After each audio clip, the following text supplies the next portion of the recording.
Bienvenue dans cet atelier du coup sur la gouvernance de l'information et le rôle de l'intelligence artificielle au sein de ce système.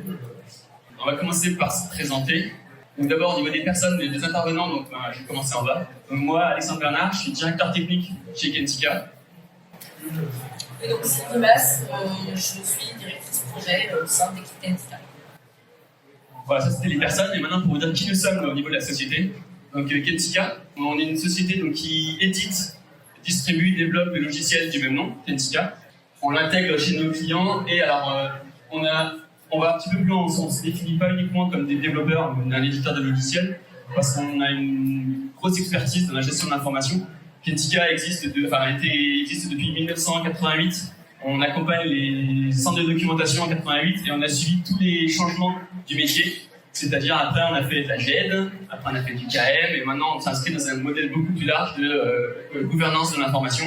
Et donc il y a un gros aspect conseil. Tous nos chefs de projet, presque tous nos chefs de projet en interne ont une formation de spécialistes de l'information. Donc on a vraiment un gros aspect conseil où on accompagne nos clients pas seulement sur l'installation du logiciel mais sur la réflexion complète autour de la gestion de l'information.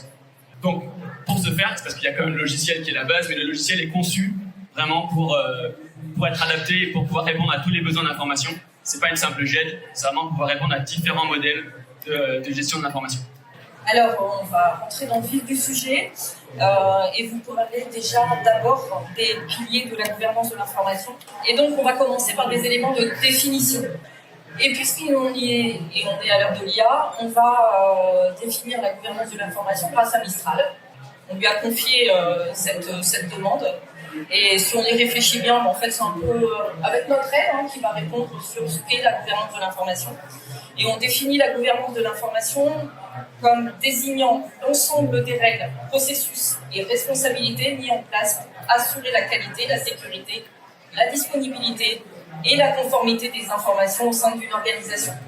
Elle vise à optimiser la valeur de l'information tout en minimisant les risques juridiques, opérationnels, etc., liés à sa gestion. Alors, en résumé, piloter l'information comme un actif stratégique. Voilà.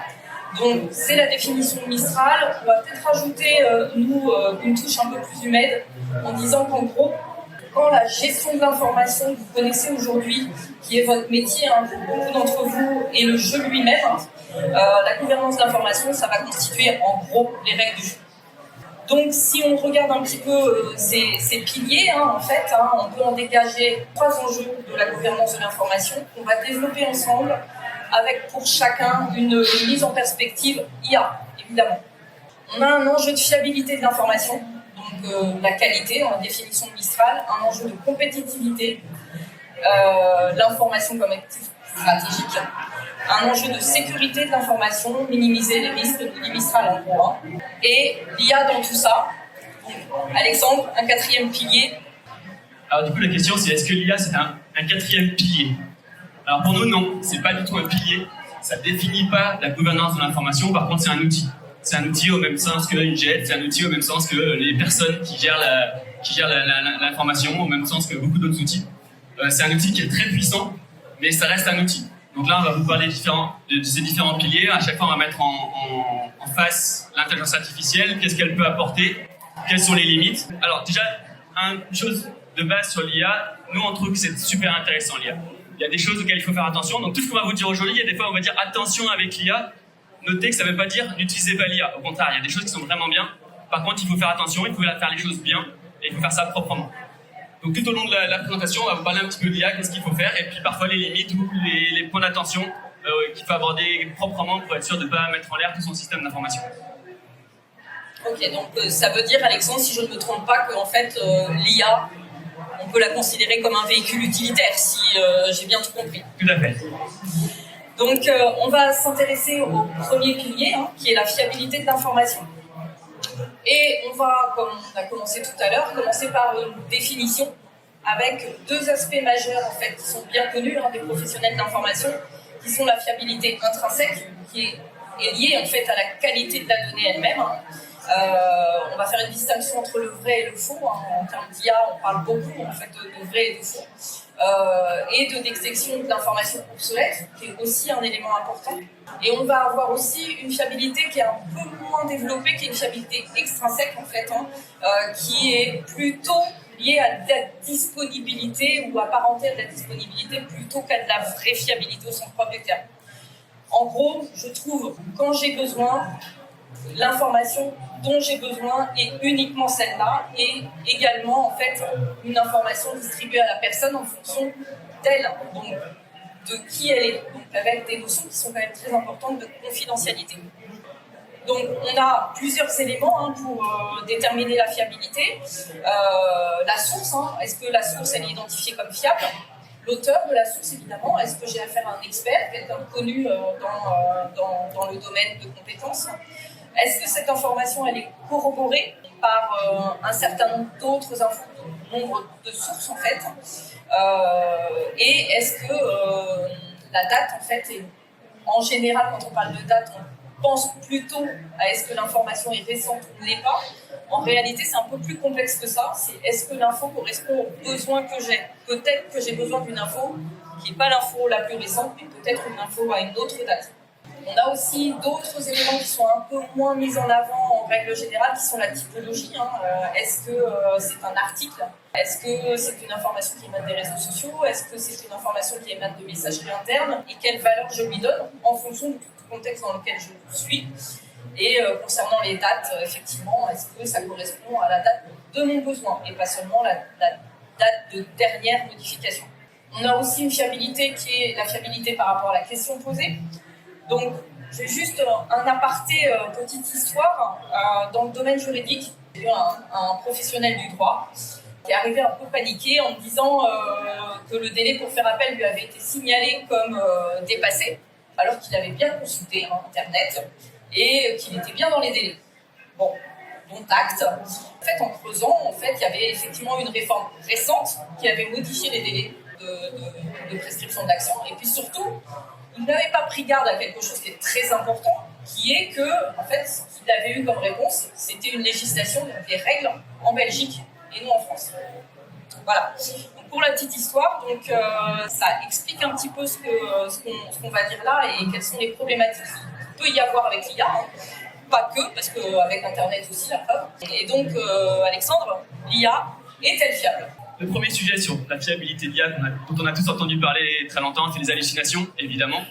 Déjà, on sait que poser une question à un gros chat GPT, parfois, il donne des réponses qui sortent de nulle part. Il y a beaucoup de progrès qui ont été faits là-dessus. On sait un petit peu plus aussi comment poser les questions à l'IA. Alors, du moins, c'est des choses sur lesquelles il faut travailler pour éviter ce genre de choses. Mais outre ce sujet-là, par rapport à ce que vient de dire Sylvie, que juger de la fiabilité d'une information, il faut avoir la source. Alors on a vu ça aussi, ça c'est arrivé dans les IA, comme encore une fois je dis ChatGPT à chaque fois, mais c'est les mêmes, que ce soit Copilot, Mistral et toutes les autres, DeepSeek et autres, ils font tous pareil. Mais en gros, maintenant ils citent leur source, ce qui est déjà un gros progrès. On avait l'habitude d'avoir ça dans les articles scientifiques depuis très longtemps. Wikipédia aussi cite ses sources. À chaque fois, un article dans Wikipédia qui n'a pas assez de sources est marqué en gros comme « Attention, l'information n'est pas fiable ». C'est pareil pour une IA. En théorie, si vous avez un modèle, si vous avez un système interne, il devrait pouvoir citer vos sources pour permettre de les vérifier.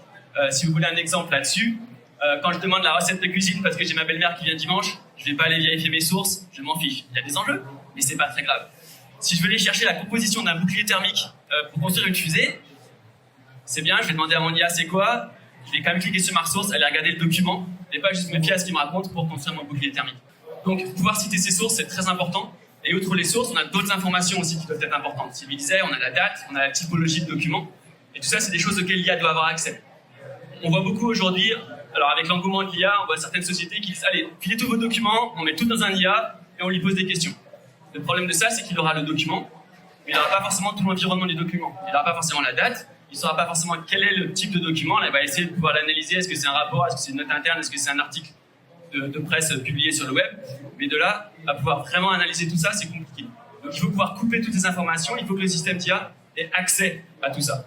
Et ça demande aussi de réfléchir à la source. Qu'est-ce que vous lui donnez à votre IA? À quoi il a accès? Est-ce qu'on lui donne tout Internet? Auquel cas vous allez avoir tout, ce qui est public. Est-ce qu'on lui donne tous les documents internes? Lesquels?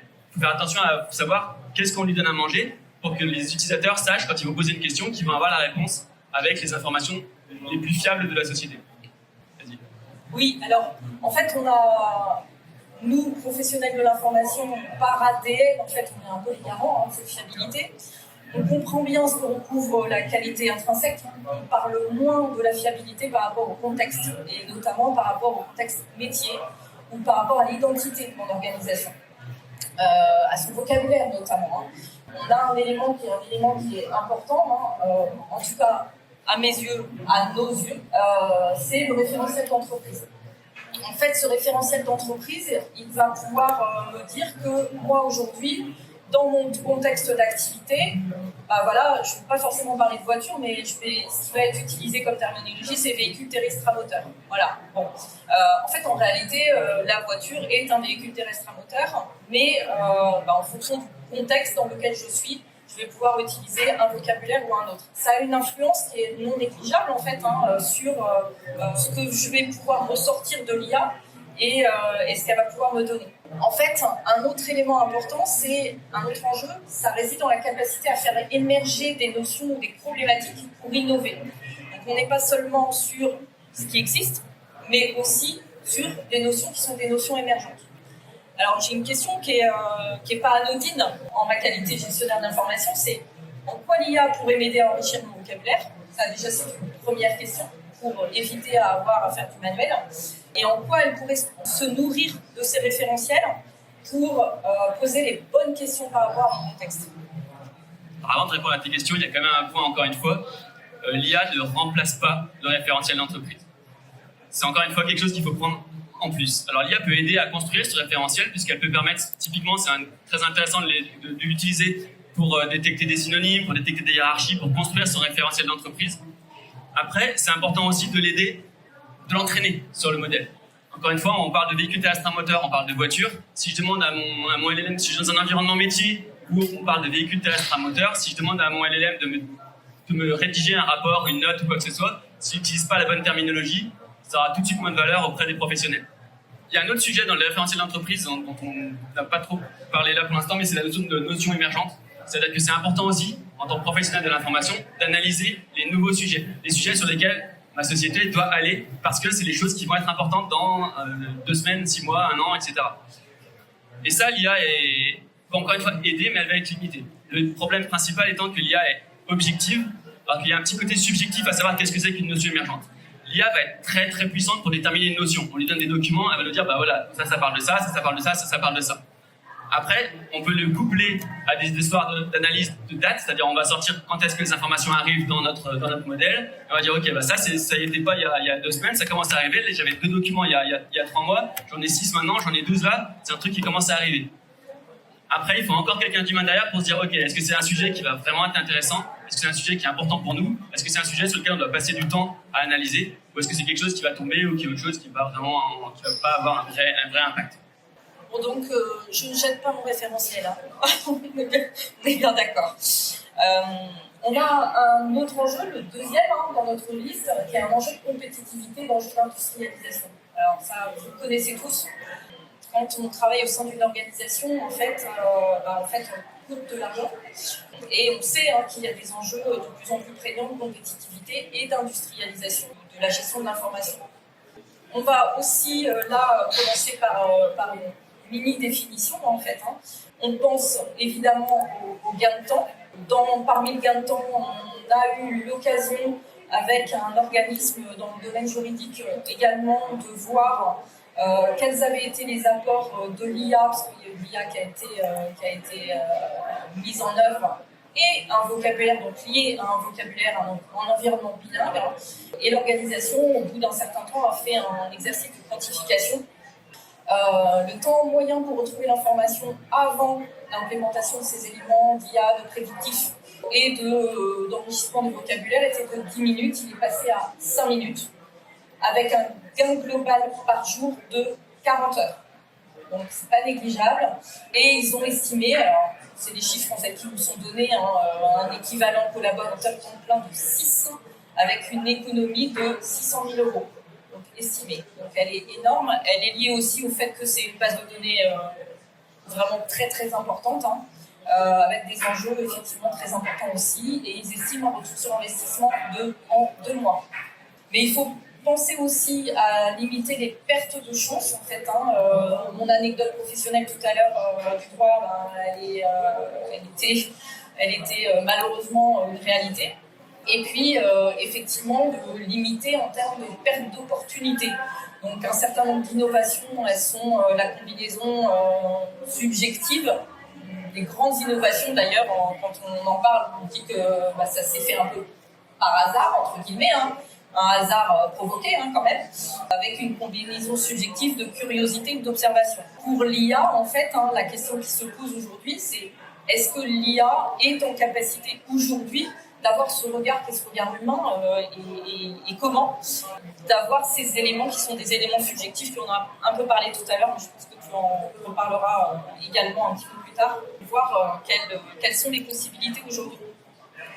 En termes de compétitivité, on a des éléments en termes d'alimentation avec l'industrialisation de l'enrichissement en fait, des données. Bon, même si les données unitaires en enrichissement aujourd'hui, c'est presque dépassé, voire complètement dépassé. Mais on a un enjeu aussi de gestion et maîtrise des flux de données. Avec l'alimentation des bases de connaissances, on sait, ce qui prend du temps, c'est l'indexation automatique, c'est les résumés, c'est l'automatisation de la capture de données avec des éléments importants qui sont des éléments de fiabilité. Et on a également des éléments de maîtrise des flux de données, de recherche et des flux de travail. Donc, capacité à retrouver des experts, par exemple, au départ de personnes. Et on a aussi des éléments qu'il faut prendre en compte quand même, qui sont des éléments de conformité. Comment je gère le RGPD avec l'IA?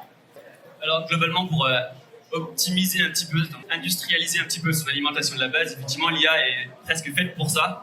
C'est-à-dire qu'on lui donne un document, on lui dit d'extraire des choses ou de faire des résumés. Ça se fait très très bien. C'est aussi intéressant de voir qu'il y a beaucoup d'améliorations sur le sujet. Il y a 2 ans, on avait commencé à regarder comment on pouvait extraire des métadonnées depuis des textes juridiques. Donc, c'est même de savoir si la décision était favorable ou non favorable. En fait, c'était très compliqué parce que les documents étaient parfois longs. Et donc, l'IA n'arrivait pas à les analyser en entier. Donc, on avait commencé à étudier des choses pour savoir si on avait les découper, etc. C'est complètement obsolète aujourd'hui parce que les IA, maintenant, les ChatGPT et autres peuvent analyser des documents de 500 pages. Donc, au final, on n'a plus besoin de se poser des questions là-dedans. C'est assez facile de lui donner un document et de poser des questions. Donc pour ça se fait très très bien. Par contre, il y a des précautions à faire. Si je donne un document à mon IA et que je lui dis « fais-moi un résumé », ça va être variable, je vais avoir un peu des choses différentes. Donc en vrai, il faut vraiment travailler ce qu'on lui demande. C'est pour ça qu'il y a du prompt engineering ou du fine-tuning en fonction de ce que vous utilisez, de ce que vous pouvez utiliser. Mais de ce qu'on a fait, nous, d'expérience, pour demander un résumé, il faut déjà à peu près au minimum entre 5 et 10 lignes de questions à l'IA pour être sûr que son résumé correspond à vraiment quelque chose qu'on attend et qui sera utilisable dans le sein de notre système d'information. Et après, il y a aussi autre chose qui arrive maintenant. Tout est récent avec l'IA.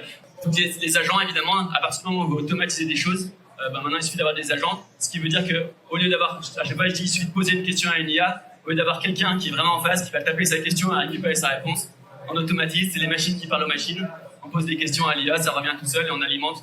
Et donc les données peuvent être intégrées dans une base de données, envoyées à une IA, on récupère toutes les métadonnées, on les récupère de l'autre côté, on les renvoie à l'IA pour qu'elle ait toutes les informations, et puis après jouer comme ça, c'est vraiment des systèmes qui sont interconnectés. Alors on a une autre notion en fait, qui est la génération de contenu. On a parlé d'industrialisation de la capture de données et de l'enrichissement des données.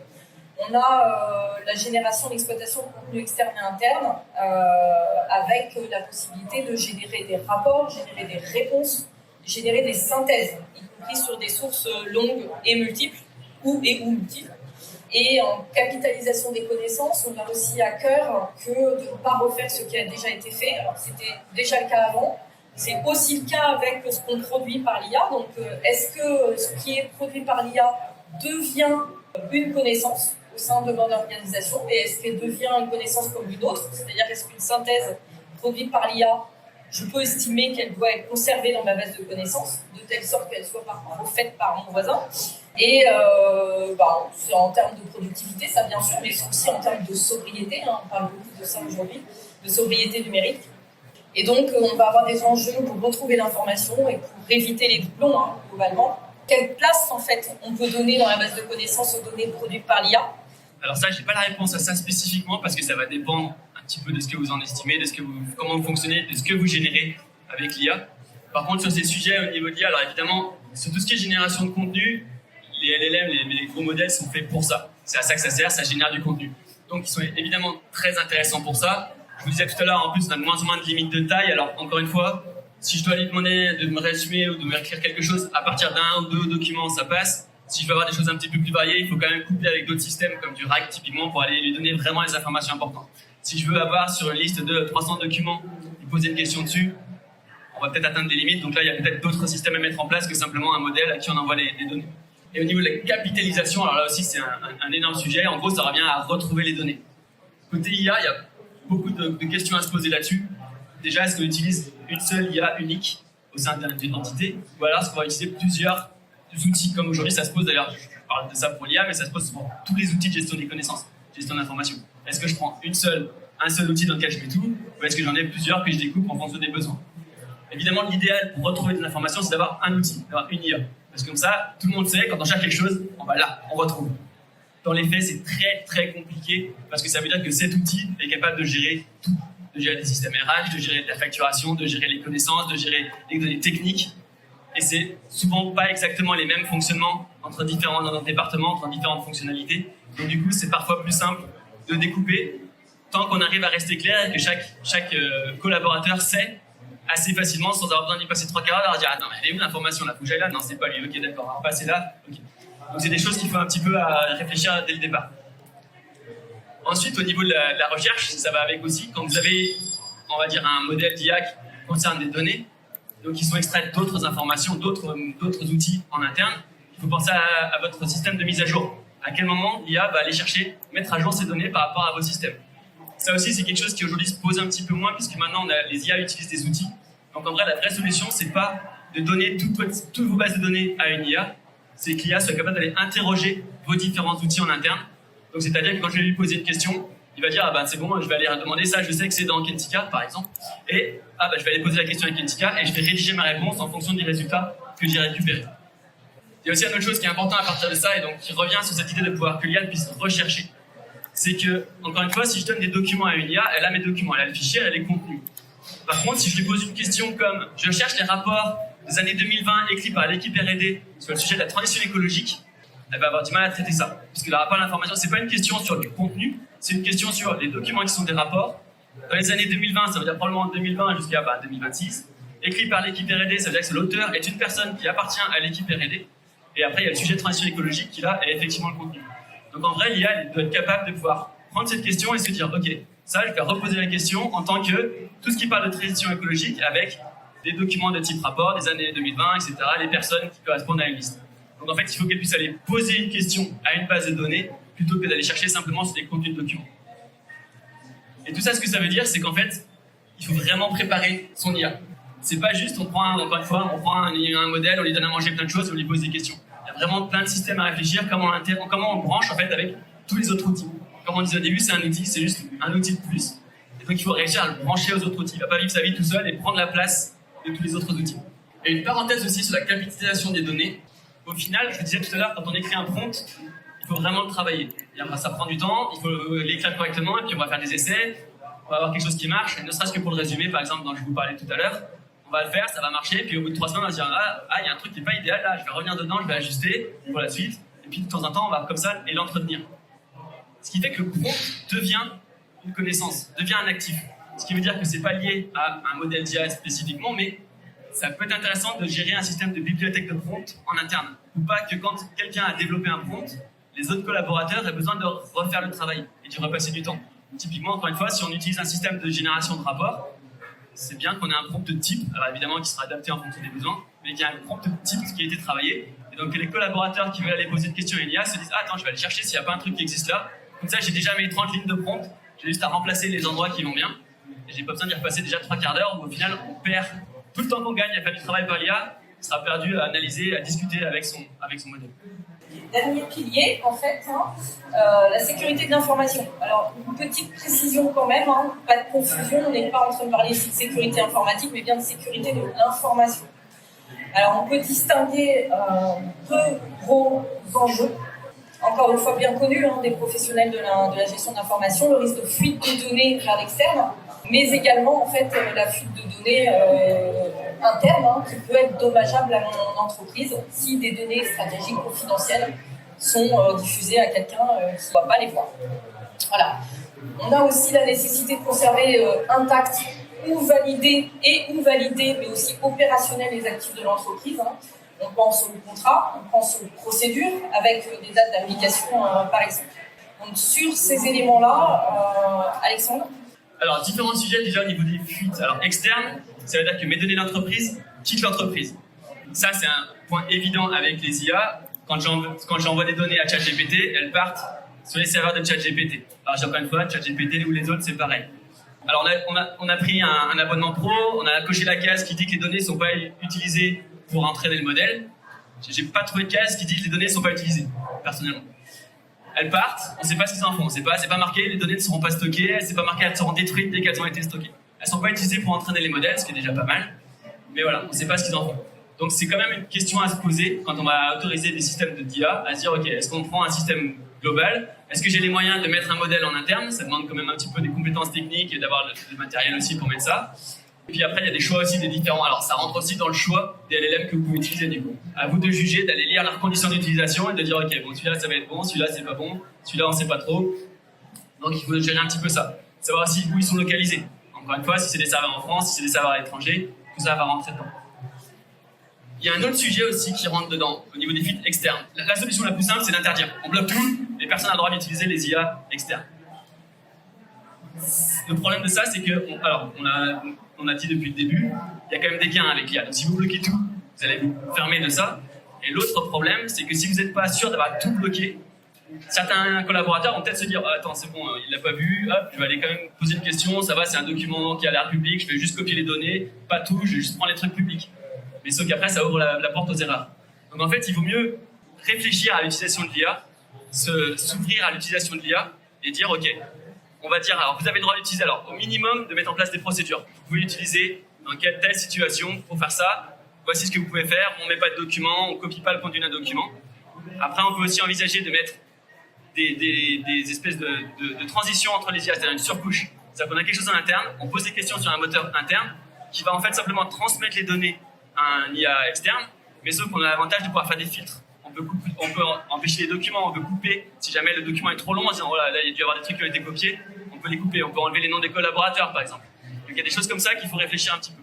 Mais ce qui est important, c'est pas, encore une fois, c'est pas juste de couper l'accès, c'est vraiment d'autoriser, de réfléchir à une utilisation responsable et de former tout le monde pour qu'ils aient une utilisation responsable de l'IA. Au côté des fuites internes, alors fuite interne, c'est encore une fois quelqu'un qui est interne à l'entreprise, mais qui accède à des informations auxquelles il ne devrait pas accéder. Et là aussi, c'est pareil, encore une fois, si on donne, alors, la solution la plus facile, c'est que mon IA interne, je lui donne que les documents qui sont accessibles à tous. Mais là, on va se heurter à nouveau au sujet de la fiabilité de l'information, c'est-à-dire qu'en gros, ok, moi j'ai accès à des documents confidentiels, je sais qu'ils ne sont pas dans l'IA, donc de toute façon, je ne vais pas aller poser mes questions à mon IA puisqu'elle n'aura pas les réponses.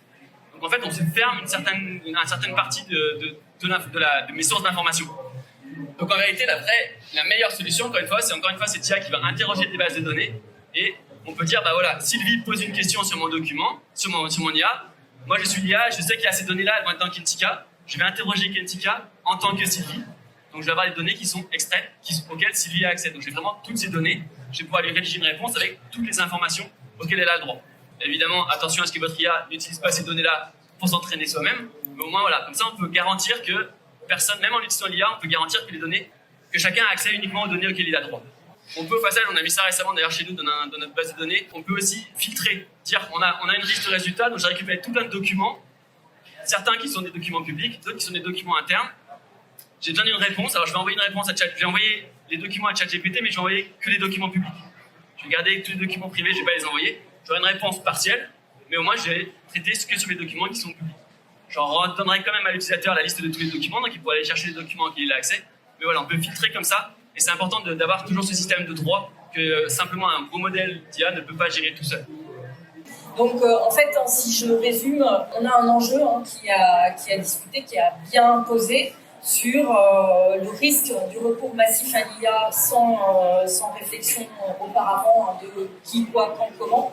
Mais en face, comment se prémunir de ça sans appauvrir en fait les opportunités de l'IA au sein de mon organisation. En fait, en réalité, C'est un des gros enjeux en termes de conservation et de fiabilisation. On va dégager 2 axes pour fiabiliser les actifs d'entreprise. On a géré l'obsolescence, on en a parlé tout à l'heure, et préserver uniquement, je dirais, les données essentielles et s'assurer de la validité des données par de la gestion de processus, par du versionning, on en parle beaucoup. Comment l'IA, en fait, selon toi, Alexandre, peut constituer une opportunité sur ces questions qui sont épineuses en général? Alors sur l'obsolescence, ça va être vite limité. Alors, tout dépend. L'IA va pas tout seul gérer l'obsolescence, mais encore une fois, c'est un outil. On peut envisager d'utiliser pour déterminer si un document est obsolète. Typiquement, dans un système, on avait mis en place chez un de nos clients un système qui, tous les 6 mois, va envoyer des mails à des personnes responsables pour leur dire vérifier que ce document est toujours d'actualité ou est-ce qu'il doit être mis à jour.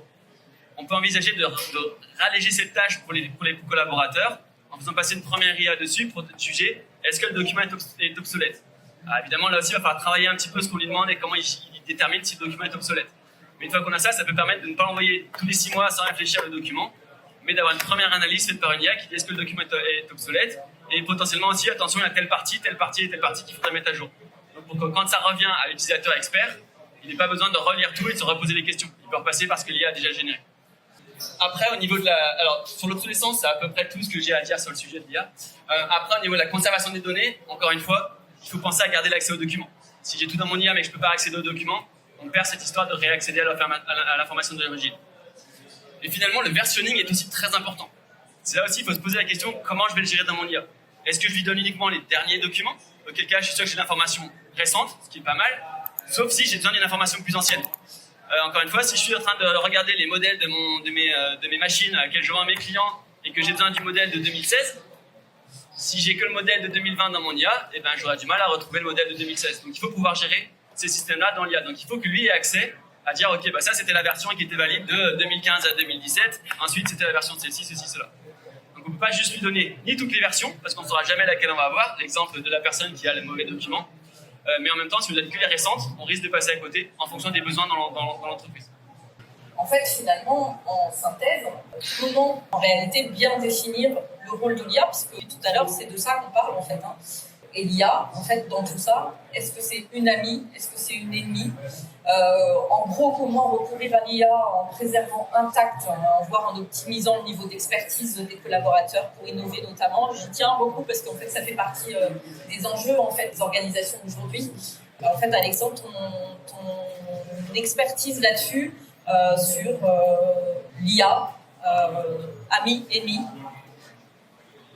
Bon, ami, mais comme en fait, on va revenir sur ce que je vous ai dit dès le départ, c'est un outil. C'est un outil en plus des autres. Il faut vraiment le travailler, réfléchir à comment il s'intègre à tout ce système de gouvernance de l'information. On va pas juste dire, on va mettre des IA partout, parce que c'est pas la bonne solution. Encore une fois, moi je trouve vraiment qu'il y a des trucs qui sont sympas à faire avec l'IA. On peut vraiment faire des outils sympas, mais il faut les réfléchir dans l'autre sens. On va pas se dire, qu'est-ce que je peux faire avec l'IA aujourd'hui? C'est l'inverse. On reprend son système de gouvernance de l'information, on reprend son système d'information, on se dit, j'ai ça fonctionne comme ça, j'ai telle procédure, mes données vont là. Et à chaque fois, on peut se poser la question, ok, et là, est-ce que l'IA apporterait quelque chose? Et comment faire pour que ça l'apporte de manière propre? Avec une contrepartie aussi. Une fois que vous vous êtes posé la question, est-ce que je peux le faire avec l'IA? Ouais, là, je pense que je peux faire un truc avec l'IA. Posez-vous là aussi la question, ok, est-ce que je peux le faire aussi sans l'IA? Aujourd'hui, j'ai eu le cas récemment avec, c'était un des chefs de projet qui m'a dit, alors je ne sais plus exactement quel était le cas, mais on ne pourrait pas faire ça avec l'IA? Si, on pourrait, mais ça marcherait aussi bien sans. Et c'est important de se poser la question, parce que l'IA a quand même un coût financier, un coût technique en ressources, et aussi un coût environnemental. Donc il faut se poser la question dans l'autre sens. À chaque fois, une fois que vous vous posez la question, est-ce que je peux faire ça avec l'IA? Ouais. Prenez le temps supplémentaire, pas longtemps, mais au moins se dire, ok, maintenant que j'ai défini mon truc, est-ce que je peux pas le faire aussi sans l'IA? Un exemple un peu évident, mais extraire des adresses email d'un document, oui, l'IA fera ça très bien. On le fait depuis des années, on n'a pas besoin de l'IA pour ça. Donc en fait, on va pas se dire, à partir du moment où je peux dire, je vais extraire des données de mes documents avec l'IA, enfin, allez, j'extrais ça, j'extrais des emails, j'extrais, etc., etc. Ça fait plus de travail pour l'IA. On peut se dire, alors je vais peut-être faire les mots-clés, les notions, je vais faire avec l'IA, les emails, je vais peut-être le faire à part avec un truc à l'ancienne, on détecte les arrobas et on récupère les emails comme ça. Donc c'est vraiment des questions à se poser à chaque fois. Est-ce que je peux le faire avec l'IA? Et ensuite, ok, est-ce que je peux le faire sans? Et après, voilà, de penser à toutes ces options, tous ces piliers dont on a parlé, et de se redire à chaque fois, ok, comment faire pour ne pas casser mon système juste parce que j'utilise de l'IA. En fait, on va faire une petite conclusion qui est un petit peu en forme de clin d'œil en fait en réalité. Hein. Ouais, est-ce que finalement l'IA, les 3 piliers de l'IA, est-ce que ça serait pas nous pour une IA qui soit compatible, une IA maximisée, est-ce que finalement les 3 piliers, ça serait pas les DSI, RSSI, les documentalistes, les collège managers, donc les gens de la gestion de l'information, associés aux équipes métiers. Les 3 piliers, c'est peut-être ça. C'est ça, l'outil de l'IA, c'est un outil, ça fait gagner du temps, ça permet de libérer les collaborateurs, il faut des tâches à valeur ajoutée. Ça reste de l'humain derrière et il faut que l'humain puisse réfléchir à son utilisation de l'IA pour l'utiliser de manière optimale. Je crois que ça sera quasi le mot de la fin. Voilà, donc je crois que chacun a son rôle là-dedans. C'est aujourd'hui beaucoup les DSI qui sont en charge des problématiques d'IA. Je pense qu'il faut que tout le monde s'en empare et que chacun en fait contribue à une IA la meilleure possible au bénéfice de nous tous.